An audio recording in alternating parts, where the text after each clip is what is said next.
Hello, my name is Jason Reichl, and you're listening to Risk Management Brick by Brick. I'm fascinated with people who are helping build and maintain the physical world around us. On each episode of this podcast, we'll dive in with a risk manager, speak to them about how technology plays a role in this process. This week, I'm joined by Jason Levy, the CEO of Document Crunch, a contract intelligence platform for the construction industry. Josh Levy has experience in negotiating billion-dollar contracts for complex construction projects. As a thought leader in this space, his expertise prepares him to understand the construction landscape and see the difficulties that the industry has with understanding and managing risk in construction contracts. That means he understands what you need to do as a risk manager to protect your team and communicate the all-important, all-essential contract. Let's get into it with Josh. Hey, Josh, how are you? Thank you for joining me on Brick by Brick. I'm doing great. How are you today? Good, man. Where are you based out of? I'm here in sunny Atlanta, Georgia right now. In Atlanta, Georgia. So the first question that I have for you that I start every show with, but it's an interesting one because I don't think that many people get into construction, risk technologies. That's not where you started when you were a kid. No one says that. So what's the story of Josh and what's the story of Document Crunch? What are you guys up to? Yeah, I mean, that's a great question. And it's funny because I often say, unlike a lot of founders, like I don't have some cool tech background, no experience in Silicon Valley. I'm not even very technologically inclined in my personal life, frankly. I don't know that I'd be considered, totally unsavvy, but I'm definitely not super technologically inclined. So how did I get into this? Well, as a confused freshman, my first week at the University of Florida, I signed up for the construction management program as my major, in part because in the early 2000s, it was such a hot program and so many, they marketed, I remember at orientation, 100% job placement out of college. So I was like, that sounds pretty cool. So I signed up. I was the construction management major at the University of Florida. After doing internships with a lot of big contractors, some of whom are our customers here today at Document Crunch, I decided I didn't want to be a project manager. I had a professor who used to say, you got to love the smell of sawdust and concrete if you're going to make it in this industry. And the reality is, I just didn't, Jason. I didn't love the smell of sawdust and concrete. I didn't love being on a project site every day, but I was very intrigued by the business, like the overall business. So I wasn't really sure what to do with all of that, but I did what a lot of confused college kids do when they graduate. I decided to go to law school. I will stop here and just say that decision I made as an 18-year-old to kind of join this industry was the greatest decision I ever made. And I'll tell you why. So I went to law school, thought I was going to be a sports agent or do something like that. Of course, in 2007, when I started law school, things were looking pretty good. But after my first year of law school, the entire economy had crashed, right? It was just completely brutal. And I was down at the University of Miami, at law school in my hometown of Miami, Florida, and no one could get a job. And I remember my last year of law school, I got a call from the career office of the University of Miami, and they said, hey, the best firm in Miami is looking for someone who has a construction background because all of these buildings that were built during the boom are now in litigation. It actually heard that we had a construction management major in our school, and they were asking if they could talk to you. And I was like, why are we even talking right now? Hang up and tell them I'll be there right now. No one could get a job. So lo and behold, that construction background landed me my first job. I'd also be remiss if I didn't tell you a little story in that period of time. 15 years ago this summer, I was clerking for a young partner at the preeminent law firm for construction law in the US. Fast forward 15 years later, he is the managing partner of that Miami office. He is on the national executive committee nationwide. He's actually my co-founder of Document Crunch. So his name's Adam Handfinger. And it's actually a good string to pull because we're pretty relational at Document Crunch, but you can see how far back that professional and personal relationship goes. Which is very true in the construction industry in general and in the insurance industry, right? It's a very deep well of relationships that kind of make the built world happen. You nailed it. So I practiced construction law in South Florida exclusively for several years. 8 years ago, I left private practice and I went in-house up in Atlanta, where I am today, sunny Atlanta, Georgia. I went in-house with a very large contractor, our top 20 contractor. And I came into their Southeastern business unit, national contractor that had a big operation throughout the Southeast. When I came in, I want to say we were $600 million in revenue. And along my 5 years there, we grew quite a bit as the market started picking up. This is in 2015. And when I left, we were over $1 billion a year in revenue. And he's running the legal department for this business unit and just getting all kinds of incredible experience.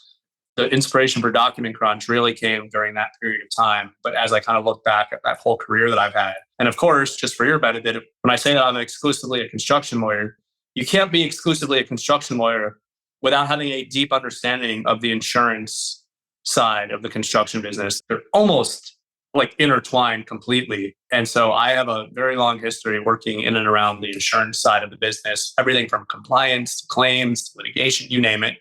And so definitely have a profound appreciation for what you all are doing at Trust Layer, and just the risk managers out there have long been my friends, my colleagues, and frankly now our customers here at Document Crunch. If I was a risk manager and thinking about what is Document Crunch, what is it to a risk manager?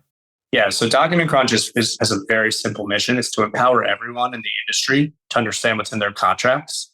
And when I think about everyone, the risk manager, and this is why so many of them are users of our product, they're often in this like very interesting intersection in the business where, yes, their primary role is to think about like insurance and procuring that insurance or ensuring that the insurance programs are working for the company, compliance. But what often bleeds right into that is like understanding the contracts that the insurance is applicable to, or what the risks of a project may be that would need to be insured. And so the risk managers, and especially in like kind of the middle market, where there's not necessarily a legal department, or what we say like in organizations that have 0 to 2 lawyers, those risk managers have a pretty like sophisticated role where they're dealing with contractors every single day. That's from a, hey, we're bidding the job, let's make sure that like everything's in order, like there's no real bad risks in here, to, hey, let's negotiate the job, to, hey, we're now setting the project team up for success and there's an issue and we need to read the contract and understand what's going on. So when you talk about our mission of empowering everyone to understand what's in their contracts, and you think about the typical risk manager's role, there's a lot of overlap there, and we're helping risk managers every single day. Yeah, one of the things that risk managers, so Trust Layer works in sort of the COI tracking space, making sure that people have the right compliance, automating that, extracting from those COIs. But it often comes down to some risk managers fall into 2 camps. One is, well, it doesn't matter about COI tracking or whatever, it's all in the contract. And then some go, it's in the contract, and then we have these policies, and then realize that the contract and their policies don't actually align, right? But it's always sort of a illusion of agreement that's occurring between what you're validating and then what you're asking for as a complete story. Well, I'll share a story with you, because one of the first things that we do at Document Crunch is we also taught it to read insurance policies, because I'm in the latter camp that you just said. And so here's like the deal.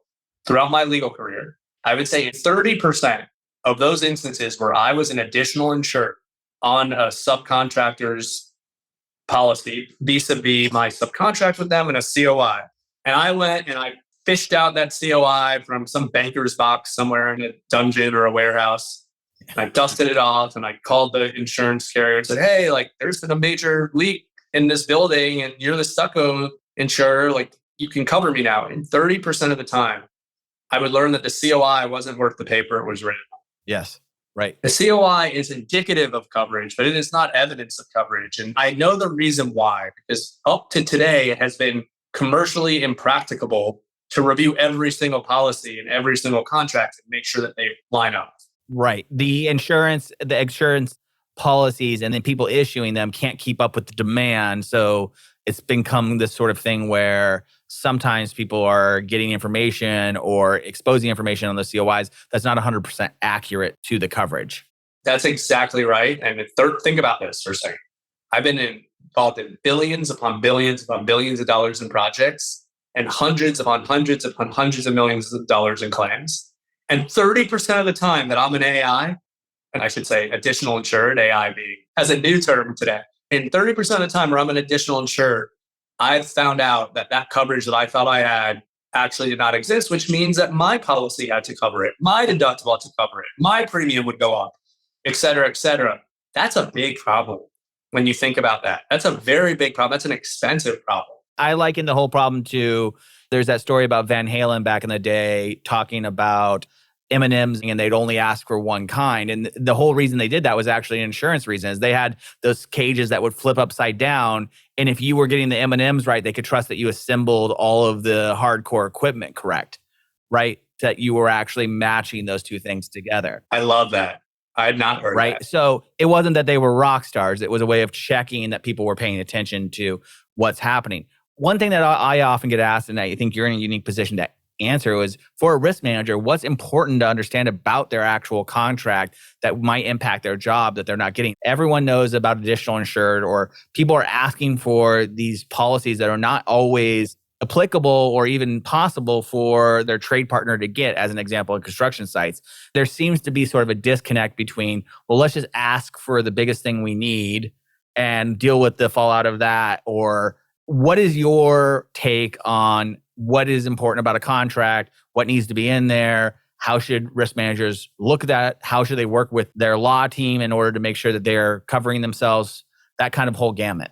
Yeah, I think it really truly depends on what the risk manager's role is. So let me maybe give a little bit of a broader answer, assuming that it would cover any construction company that has risk management concerns. The first thing that I would think about is okay, so let's just start with the easy thing.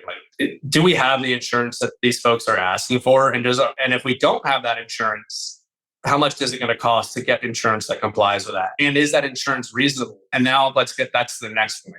Given the scope and what I'm doing, is the price and the fee that I'm charging, is that a reasonable exchange for the risk that I'm taking? And when I think about the risk that I'm taking and how much of that risk is actually uninsurable risk, and I think that's something that oftentimes goes beyond, are you signing up for a contract that actually has a lot of risk, which is not insurable, which therefore comes right out of your bottom line? So defining the risk appetite that you have, then defining what you can actually get coverage from, how much you're exposing yourself to, right? And then actually understanding how that relates back to your rates and the bid that you gave and everything else is something that a lot of organizations that just have no visibility into whatsoever. Exactly. So there's that, right? And then I would just say this now depends on the risk manager's role. Are they truly a holistic advisor on all things going on in the contract? Because then I could rattle off another 42 things that they should be thinking about. But I think generally that's a good Jason framework. Exactly how you just said it, right? What is the true risk profile of the project? How much of that is insurable? Is the insurance that they're asking for even reasonable? And how does all of that relate to the fees, both for the profit that you're taking on, the scope of work that you have, and frankly, what you're charging even for the insurance portion of the project? If someone's asking you for $100 million in insurance and you have a $5 million scope of work, I guess the question is why? And frankly, you could take it to the next level. So think about this for a second, right? The owner of a building is paying me to come screw in a light bulb at a tower in downtown San Francisco. In theory, I could burn down that entire building and in theory cause $1 billion worth of liability. And that's true. So I guess in theory, they could ask me, the light bulb installer, have $1 billion worth of insurance, right? But do you know who has $1 billion worth of insurance? The owner, because they have to insure that building as part of their cost of running that building. So what does that mean? That means all their tenants are paying a piece of that insurance, vis-a-vis rent. That means every water bottle that they're selling has some of that insurance, whatever. And so I guess my point is a deeper level understanding. If I was sitting across the table from someone who is requiring that I bring $1 billion of insurance for my $5 light bulb install job would be, is that actually efficient? Why are we double insuring this? And by the way, if you're going to make me carry that, I'm going to charge you for it. So now you're getting to pay for your $1 billion insurance and for my $1 billion insurance. But I often think a lot of those things go right over the heads of folks. It's kind of common sense, right? You're the building owner. Of course, you have to have that insurance. And that risk is baked into every single part of your business. Why would you double pay for me to carry that on top of you already paying for it? Yeah. In reality, isn't that because the uninsured part of that risk, the owner is trying to get insured through you as the vendor, right? And they're trying to get cover? Or it depends. If there is a gap that they're trying to fill, I get it. But if they're just, you said it, if you're just blindly asking for something and someone's just blindly accepting what you're asking for, is that even the most economically efficient way to deal with risk? And I think these are the things that a good risk manager would really press on and say, why are we doing this? Why would we be exposing our balance sheet or our long-term insurance premiums to this? Isn't this something that they're already carrying in their cost of doing business? Why? And if we are going to do that, well, surely there's a cost for that. I mean, if you ask me to provide my $1 million GL policy, that's a lot more reasonable than providing $1 billion of coverage, right? Correct. Absolutely. One question that often comes up when we talk about this is risk management methodologies in general, which is, should I have unique contracts for everyone I work in with, or should I have 3 or 4 categories and categorize vendors into those risks so that I'm managing my contracts more closely and paying attention to what is in them? Because if I have 150 unique contracts, that's harder to pay attention to what's in them and manage that. So what's your suggestion from that perspective? It's a great question. And what I would say is like 2 answers. You're never going to have 3 or 4 categories of contracts if you're dealing upstream. So if you're the general contractor and you're talking about contracts with the owner, guess what? You're at the owner's mercy. The owner sources those. Now, if you're the general contractor and you have subcontractors and vendors and folks like that, yes, having a template so that you know exactly what's in each contract is absolutely the right way to go, because it's like the more efficient way to administrate. But if you're looking upstream, you're at the mercy of the party that's upstream and you're going to have unique contracts, which is why a risk manager's role is so important, because it's nuanced. Like there's parts of it that are going to be programmatic, like put a good system in place, have the requirements downstream. You know exactly what you're requiring. You have a way to validate it, whether it's with a trust layer or something else, whatever. But upstream, you're really at the mercy of whoever you're dealing with, and likely it's going to be nuanced. One thing that we're talking about is contract intelligence and data, why it matters to back offices, project insurers. We're talking about risk managers. But how else can risk managers interface with those other people and be of assistance when it comes to contracting? Like, what's the relationship between the risk manager and the project manager as it relates to contracts? Yeah, again, it really depends. So let's assume that risk manager has more of that elevated role, like we talked about, that in those organizations that maybe don't have a built-out legal department.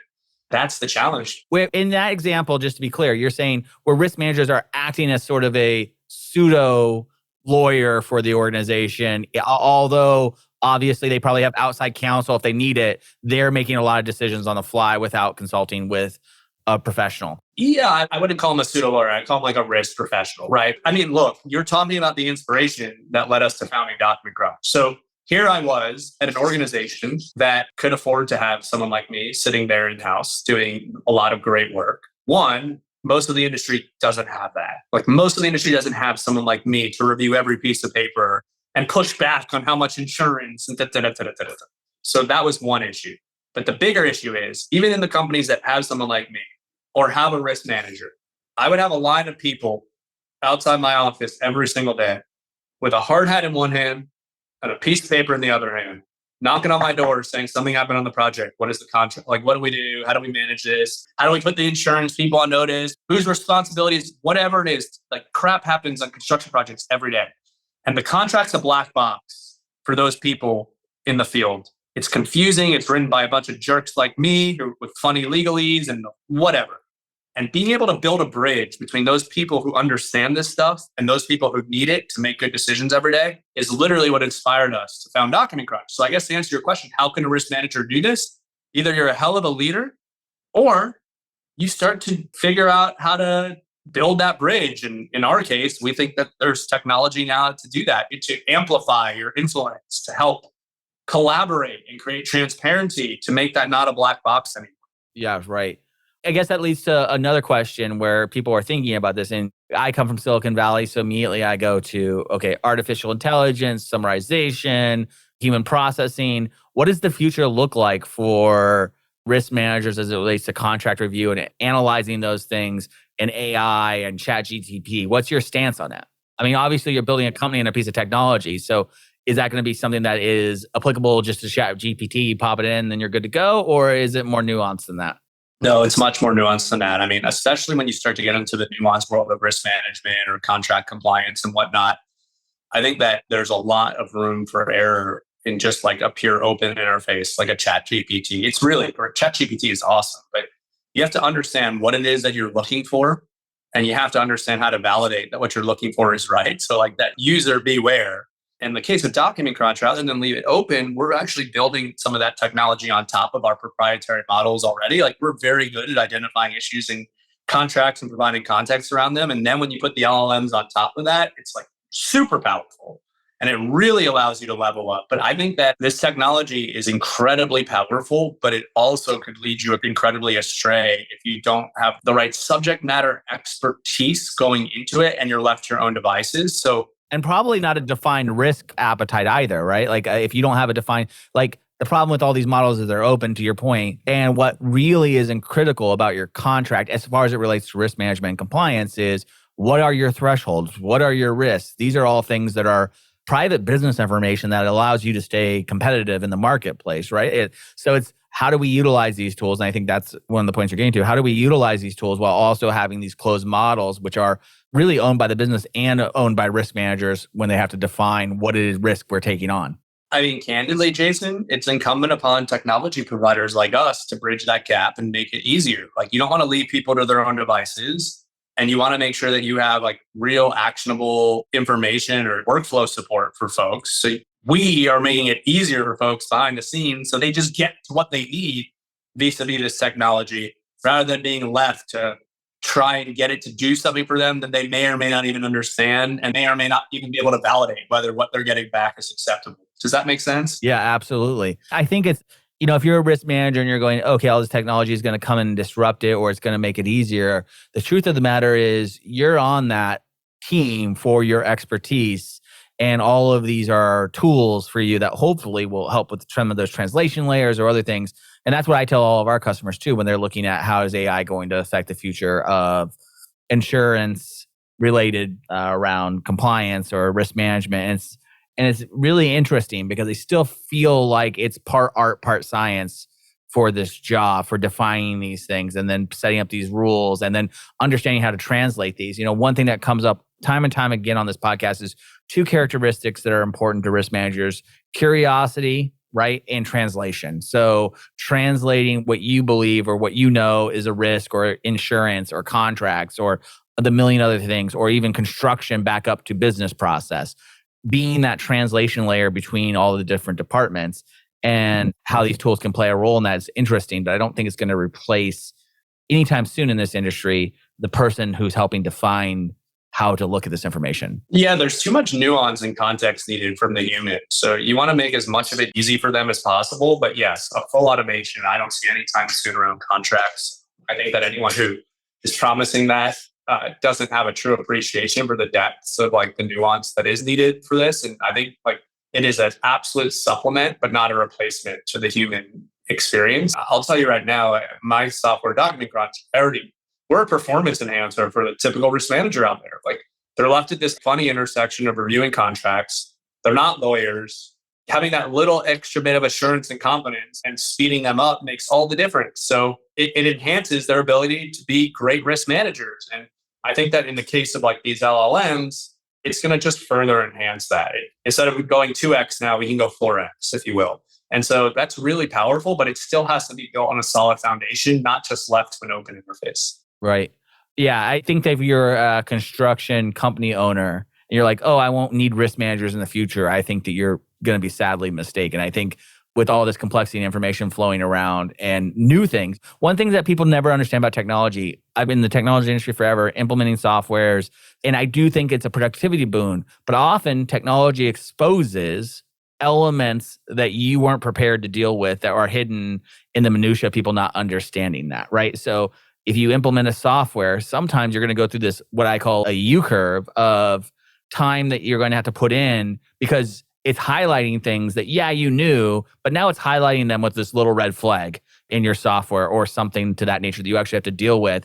And I think that's where all this technology is going to get you, which is here's all these issues. Now, what are you going to do about them? And I think that's going to be the modern risk manager's role is now going to be to how do I systematically improve my business and turn it into a asset that allows us to win more business. I mean, one thing about risk management, I'd love to get your point on this before we move on to the last question, is risk managers are at this intersection of being looked at historically as a cost center or a reduction center, an insurance piece, but now are trying to get into a position of actually generating money in some ways for the construction companies they work for through construction-owned captive or whatever that mean is. But it's obvious that risk managers are becoming more part of executive leadership and elements like that in this business because it takes a lot of nuance to manage all the diversity that's happening and all the risk across cyber, across, if your organization is now going to do projects in the past that it wouldn't have done, or all the different things that are happening across risk management. It's a really critical time. And I think you kind of need those superpowers sometimes. You need the things that are going to help you be more productive and more consistent. I think the insurance and risk management space, and we're doing a lot of this now, starting to get into some data benchmarking, is ripe to become more predictive and more of a profit center for this industry. I truly believe it is. So yes, I think you're right on there. I think this is one of those areas where this technology, as we start pointing in the right direction and collecting data, you're going to be able to monetize that as a company for sure. Last question I have for you is, if you were going to start your career all over again, what is a piece of advice you would give to yourself? Yeah. So the first thing that came to my mind is follow your heart. But the reality is that looking back on it, I don't know that I should have been a lawyer moving forward. I have so much more of a gift for the area that I'm in now. But it took years of training and discipline that's been at the foundation of that. So the thing that I will say is, if I could start my career again, the piece of advice I would give myself would be, don't be afraid to bet on yourself. Have confidence in yourself. And if you are following your heart, it's really powerful. And having confidence in yourself and betting on yourself would be the thing that I would say, especially when you're young. Take those risks, bet on yourself. Absolutely. I think that's great advice. One thing that we often don't understand is that hindsight is really valuable. Create the dots to connect. Take the risk, take the things that are interesting to you, go down the avenues, test the different things, because I consider those all dots you're creating. And that is how I believe that's how we build a modern career, right? It's all these different dots that end up summing up to something that you're like, God, I was always on this journey and I didn't even know it. And I think that's in your story and in my story of where I'm at. I grew up with a father that was a longshoreman that didn't understand how I was a nerd that was into technology, right? Like, didn't get it. And then I spent my career helping build technology for logistics organizations and in construction and compliance, because I still have very much those dots that are tied to this very physical world that we live in. That's awesome. Yeah, that makes a ton of sense. Yeah. Thank you for your time, man. I appreciate having you on the podcast. And it's been very interesting to sit down with someone that really understands what's happening at a black box intersection of the risk management world. Thanks so much for having me. I really enjoyed it. Thank you, man. Talk to you later. Bye. Bye. Risk Management Brick by Brick is brought to you by TrustLayer. Find out how TrustLayer manages risk so that people can build the physical world around us. Head over to trustlayer.io. And then make sure to subscribe to Risk Management Brick by Brick on Apple Podcasts, Spotify, or wherever you get your podcasts. On behalf of the TrustLayer team, thank you for listening.